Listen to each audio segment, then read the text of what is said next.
सतगुरु जी मैं तो थारो हूँ थारो, दाता जी मैं तो थारो हूँ थारो। मैं तो थारो टाबरियो, मैं तो थारो टाबरियो, थारो हूँ थारो। सतगुरु जी मैं तो थारो हूँ थारो,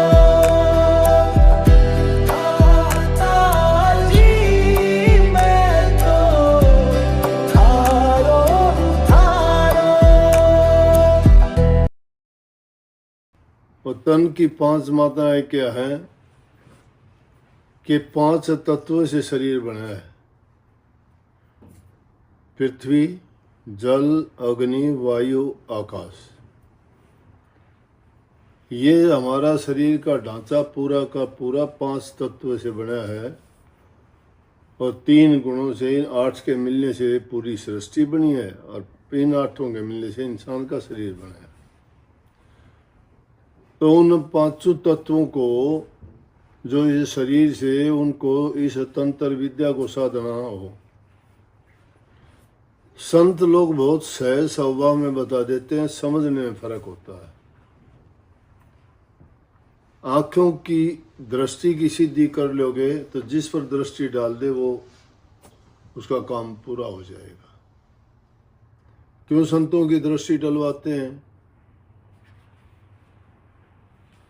क्यों कहते हैं कि संत का देखो नैन और माथा, सत का नूर झलके जिन साथा। तो आंखों की सिद्धि अगर करते हो, दृष्टि की सिद्धि, दृष्टि की सिद्धि धृतराष्ट्र जन्म से अंधा था और गंधारी की जब उसके साथ शादी की तो उसने कह दिया मेरा पति जब अंधा है तो मैं इन आंखों से देख के क्या देखूंगी, क्या करूंगी। उसने भी प्रण कर लिया, आंखों पर पट्टी बांध ली कि मैं भी अपनी आंखों से कुछ नहीं देखूं। पूरी जिंदगी उसने पट्टी बांधी रखी, अपनी आंखों से दुनिया को नहीं देखा। इन आंखों के ना देखने के कारण जो सिद्धि, शक्ति, ताकत थी उसके पास थी, आंखों में रही। संत लोग भी कहते हैं कि जब ध्यान अभ्यास करते हैं तो आंखें मीच के क्यों करते हैं, खुली आंखों से क्यों नहीं कर लेते। बंद आंखें करने का मतलब होता है दृष्टि की सिद्धि होती है, उससे मन की एकाग्रता होती है, उससे मन की सारी शक्तियां इकट्ठी हो जाती है एक बिंदु पर। तो गांधारी ने पूरी जिंदगी पट्टी बांधे रखी अपने आंखों पे। जब महाभारत का युद्ध होने लगा, जब गांधारी ने दुर्योधन से कहा कि दुर्योधन तू दुष्ट आदमी है लेकिन मेरा बेटा है, तू पापी है, नेक काम नहीं करता, लेकिन मुझे मेरी संतान का मोह सताता है। मैं नहीं चाहती कि तू युद्ध में मारा जाए, मैं माँ हूं, तुझे मरता हुआ देखूंगी, मुझे बहुत दुख होगा, लेकिन मेरे पास वो शक्ति है कि मैं तेरे को वज्र का बना दूंगी कि तेरे ऊपर कोई वार, कोई भी तीर, कोई तलवार, कोई हथियार काम नहीं करेगा, तू अमर हो जाएगा। एक काम करना कि युद्ध में जाने से पहले नंगा होके आना मेरे पास, मैं एक बार पट्टी खोलूंगी, तेरे ऊपर दृष्टि डालूंगी और मेरी दृष्टि डालने से तेरा शरीर वज्र का हो जाएगा, अमर हो जाएगा, कोई भी शस्त्र उसको छेद नहीं सकेगा, मार नहीं सकेगा आपको। जब युद्ध में जाने लगे, कृष्ण जी त्रिकालदर्शी थे, 16 कला के भरपूर थे। उन्होंने अपनी दिव्य दृष्टि से पहले जान लिया कि ये होने वाला है। वैसे तो जो रचना रची गई है उसमें तब्दीली नहीं होती, लेकिन हमें नहीं पता क्या होने वाला है। हमें दुख और पश्चाताप क्यों होता है? हमें नहीं पता कि अगले पल हमारे साथ क्या होने वाला है। अगर हमें ये पता हो कि ये 2 दिन के बाद, 10 दिन के बाद, महीने के बाद, साल के बाद ये होना है, तो हमारा जीवन खत्म है। क्यों हम ये सोच लेंगे कि 1 महीने बाद ये होना है, मैं क्यों करूं, क्या करूं, किस लिए करूं। अगर आपको पता लग जाए 5 साल के बाद मेरे साथ ये होना है, मैं क्यों करूं, ये किस लिए करूं। किसी को पता लग जाए कि 10 साल के बाद तेरा पति गुजर जाएगा, तेरा लड़का गुजर जाएगा, या तुम्हें कोई और हानि हो जाएगी, तो आदमी क्यों करेगा ये काम। वो उसे 10 साल के आने से पहले ही खत्म हो जाए। नियम बड़े सख्त नियम प्रभु ने बनाए हैं, इसलिए किसी को पता नहीं लगता। लेकिन संत, क्योंकि उन्होंने भक्ति करके अपनी शक्ति को जगा के जो प्रभु ने उसको दी है, वो शक्ति बहुत, जिस प्रकार से कह देते ना, 7 तालों के अंदर चीज बंद कर दी। 7 तालों के अंदर वो सूक्ष्म शक्ति हमारे अंदर भी बंद है, जिसको कण कण में मानते हो। वो प्रभु ने सारी चीज रचना करके बोला कि इंसान सब जीवों में सबसे बुद्धिमान है, बड़ा विवेकशील है, बड़ा ज्ञानवान है। प्रभु बोला मुझे ढूंढ लेगा, ये कहीं भी मुझे तलाश कर लेगा, कहाँ क्या करूं मैं। लेकिन आखिर में उन्होंने कहा कि इंसान एक ही जगह नहीं ढूंढ सकता, खुद को नहीं ढूंढ लेगा। इसलिए प्रभु इसके अंदर ही समा के बैठ गया। इंसान कहीं पहाड़ों में, कहीं गुफाओं में, कभी पानी में, कभी तप में, कभी यज्ञ में, कभी पूजा पाठों में ढूंढता है, अंदर में नहीं झांकता। इसलिए संतों ने कही कि तू बाहर क्यों भटकता फिरता है, अपने अंदर को खोज।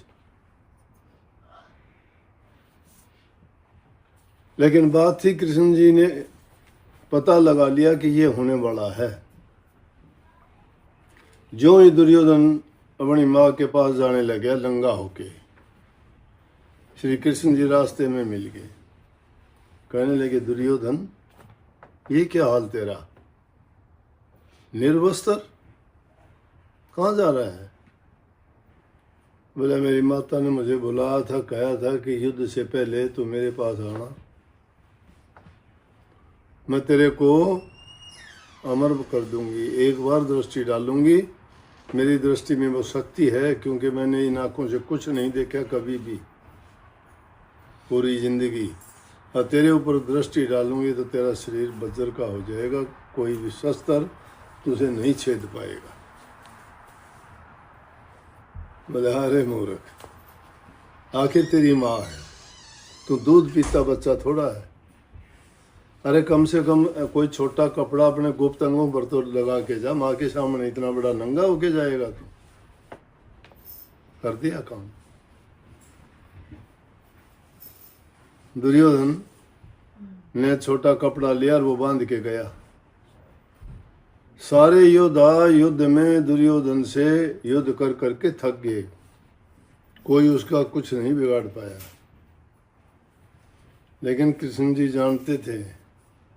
उन्होंने अर्जुन को कहा, अर्जुन इसी जंगा कमजोर है, बाकी शरीर इसका तुम कुछ बाड़ बांका नहीं कर सकते, कितनी तुम में ताकत हो चाहे।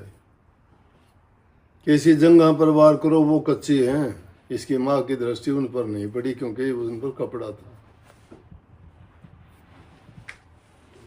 ये तंत्र विद्या है, आंखों की सिद्धि है। ये संत लोग दृष्टि की सिद्धि करते हैं, इसलिए उनकी दृष्टि डलवाते हैं कि जी एक दृष्टि डाल दो, आपकी एक दृष्टि पड़ जाए। समझ गए? ये भेद था, समझ में जब आता है आदमी को पता लगता है। एक दूसरी सिद्धि है वाक सिद्धि, कि जी वचन दे दो। संतों का वचन जिह्वा से निकला हुआ वचन बड़ा काम करता है। कहते हैं ना, आशीर्वाद दो जी, वचन दो, वरदान दो, क्योंकि जबान भी बंद करनी पड़ती है। दूसरा है,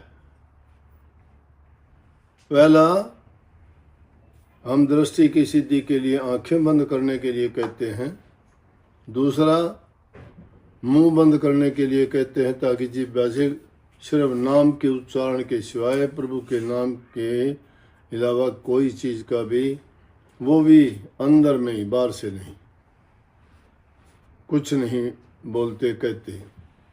और दूसरी चीज़, इंसान की सबसे ज़्यादा शक्ति का विनाश करने वाली 3 इंद्रियां हैं, दृष्टि, जबान और कान। सुनना, श्रवण करते हैं कोई भी चीज़, वो हमारे पूरे जीवन पर प्रभाव डालती हैं चीज़ें। तो वाक सिद्धि ये होती है कि जबान से सिद्धि जो कर लेता है, वो जो भी जबान से कहेगा वो बात पूरी होगी। और तीसरी होती है संकल्प सिद्धि। जैसे किसी ने संकल्प कर लिया कि भाई मेरा मकान हो जाए, मुझे अच्छी कोई नौकरी जॉब मिल जाए, या कोई लड़का हो जाए, या मेरा वो काम सिद्ध हो जाए, वो उस आदमी के सोचने मात्र से हो जाएगा जिसने संकल्प की सिद्धि की है। संकल्प की सिद्धि कब होती है? जब दुनियादारी की सारी बातों की ओर से मन को हटा के और सिर्फ अपने इष्ट में मन को लगा देते हो और नाम की सिमरण करते हो। जो गुरु मंत्र दिया गया उस मंत्र को मन में उसका बार बार उच्चारण करना, सब चीज़ों की ओर से ध्यान को हटा लेने से हमारा सिर्फ अंदर में संकल्प जो हो, जो भी सोच हो हमारी हो, वो उससे बाहर ना हो, उसके गुणों से बाहर नहीं हो। मंत्र में होता क्या? मंत्र में प्रभु का गुणगान होता है, उनके गुणों का ही बखान होता है, या उसमें जो है उनकी याद रहती है। जब उनकी याद रहती है तो दूसरी संसारी चीज़ों की ओर से ध्यान हट जाता है। ये संकल्प सिद्धि है। तो इसलिए संत जो रोजाना का अभ्यास करते हैं, ये भी एक कोर्स है। वो कोर्स कुछ दिन के लिए अगर कोई कर लेना, फिर तो धीरे धीरे दुनियादारी के भी कोई काम करते हो, शुरू में देखो आपको कितनी परेशानियां आती हैं। छोटा सा काम भी, पढ़ना लिखना सीखते हो, कभी अब ये बच्चा है लिखता है, आधे टेढ़े अक्षर लिखता है, अभ्यास करते करते अच्छा लिखना शुरू कर देगा, और फिर कितने कितने अच्छी लिखाई बना लेते हैं। किसी मशीन को चलाना है, किसी और चीज़ के बारे में ज्ञान आपको नहीं है, लेकिन धीरे धीरे करके सीखने के बाद सब कुछ वो काम कर लेते हो। उसमें मन लगाना पड़ता है, मन की सारी शक्तियों को एकाग्र करना पड़ता है। जब तक तवज्जो किसी चीज़ में नहीं दी जाती, तब तक उस चीज़ के बारे में हमें पूरा ज्ञान नहीं होता। और जब उसके बारे में पूरा ज्ञान हो जाता है तो कुछ दिन के लिए वो अभ्यास इसी प्रकार से हमें करना चाहिए। तभी संतों ने कही है कि अरे अभ्यास करने से तो बड़े बड़े काम होते हैं। करत करत अभ्यास के जड़मती या मूढ़मती होत सुजान, रसरी आवत जात तो शिल पर गिरत निशान। एक रस्सी इतनी नरम होते हुए, पत्थर इतना, शिला इतनी सख्त होते हुए, बार बार उसके घिसने के कारण उस पर पुराने ज़माने में कुओं से पानी भरते थे, हम देखा करते। आजकल तो नल लग गए, रस्सा वो शिला पे घिसता था तो 2-2 इंच गहरी उन पर वो कर देता था, खाई सी घिस के। तो उसको देख के कई कह रहे अभ्यास करने से, नित्य प्रति के काम होने से एक रस्सी भी शिला को काट देती है। तो हम भी उसी प्रकार से उस नाम का अभ्यास करें तो क्या हमारे अंदर वो शक्ति नहीं आएगी कि हम अपने कर्म काट सकें? इसलिए अभ्यास करना जरूरी बताया। तो वो अभ्यास धीरे धीरे जब करोगे और लगातार करते जाओगे वो आपके के जीवन का अंग बन जाएगा। जैसे भूख के टाइम आप खाने के भूख लगती है, खाना मांगती है, प्यास लगती है, पानी मांगता है, इसी प्रकार से। लेकिन भूख प्यास ये चीज़ तो शरीर की है, खाना पीना शरीर को जिंदा रखने के लिए है, लेकिन हमारे अंदर जो रूह बैठी हुई है उसकी ये खुराक नहीं है। और उसको जब तक वो रूहानी खुराक नहीं मिलती तब तक वो कमज़ोर है, मन इससे ताकतवर है, मन के कहे में चलते हैं। लेकिन रूहानी ताकत उसको कब मिलती है? नाम से मिलती है, अभ्यास से मिलती है,